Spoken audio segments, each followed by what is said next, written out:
నాన్నగారు ఏంటమ్మా అని అడిగారు. అడిగితే నాన్న నేను చనిపోయిన తర్వాత నా టోటల్ బాడీ మెడికల్ కాలేజీకి డొనేషన్ చేస్తున్నానంటే ఇంతకంటే పుణ్య కార్యం ఉంటుందా తల్లి? ఇంతకంటే గొప్ప పని ఉంటుంది మానవాళికి, ఇంతకంటే దేనికి చేసే పని ఉంటుంది.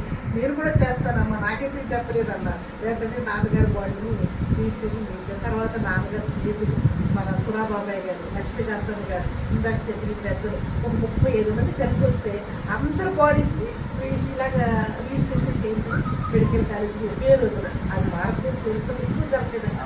ఒకే రోజు 35 మంది వెళ్ళి మా బాడీస్ రిజిస్ట్రేషన్ చేసిన కాలేజీ ఈ పేపర్లో ఆంధ్ర మెడికల్ కాలేజీ ప్రిన్సిపల్ గారు చెప్పిన రోజు ఒక చరిత్రాత్మకమైన రోజు అని, చరిత్రలోనే ఇది అపోలో ఘట్టమని ప్రకటించారు. తర్వాత ఒక నెల తిరిగేసరికి 100 మంది ముందుకు వచ్చారు.